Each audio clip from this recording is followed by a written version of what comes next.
Hi, it's Phil Stone. We're going to talk about the binary compensation plan. And this is one building strategy that I think is really a strong one. These days, most of the newer and successful network marketing companies pay their distributors using some form of binary compensation plan. You build only two legs, left and right. So let's say this guy is your sponsor and he places you on the left. To satisfy the requirements of the binary comp plan, your sponsor will also need someone on his right, sooner or later, in order to qualify and get paid. And aside from special bonuses, each person is paid on the volume of their lesser or lower purchase volume leg. Remember that as we go along.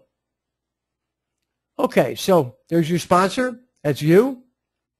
And if this guy at the top here was a good recruiter and found his right leg growing almost by itself, what we call a power leg, he'd want to place his next recruit on his left side. Remember, he'll be paid on the lesser leg. So the larger the lesser leg, the more money he makes. So he places this guy under you, right here. And your sponsor, the guy above you, places another person under you in that same leg. Then you recruit your first person. Where do you put them? Where's the smartest place to put them to help this thing build? On your right, right here, or on your left, right here? I mean, really, you only have those two choices. You might think you should place your new recruit on your right to start to build and balance your lesser leg with your strong leg. You have no right leg yet, so obviously you'd want to have that build at a point. But the best strategy is to put the first person that you recruit on your strong side, and in this case, it's on your left. Why? Well, you want to contribute to creating another power leg. If everybody does this, it's going to grow like crazy. So you want your own power leg, your power leg. So you put this guy here, and now you have the beginnings of a power leg, your left. And then you start building your right. When this guy right here brings in their first person, where should they be placed? On the strong side, their right, to start to build their own power leg.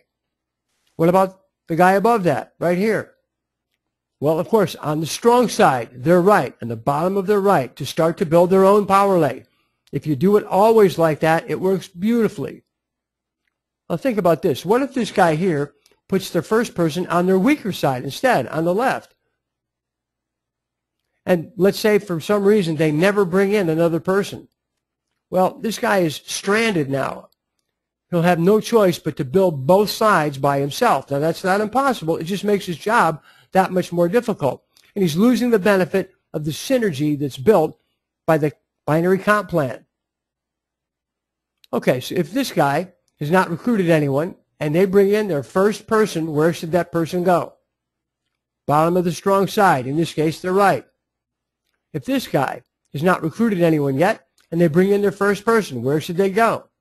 Bottom of the strong side, in this case, their right. What about this guy? Where should this guy put their first person? Bottom of the strong side, and in this case, it's their left. Imagine having your entire team duplicating this strategy. Always put the first person you recruit on the strong side. Well, that way, each person on your team will have the benefit of a power leg and only have to really concentrate on building one leg. The system does the heavy lifting for each member of your team that way. That's definitely how you want to do it. A lot of ways to approach this, a lot of opinions. Now you've heard mine. And you can hear more about what I think about networking and internet marketing at powerlinetraining.com. That's where you find me, Phil Stone. I'll be there waiting for you.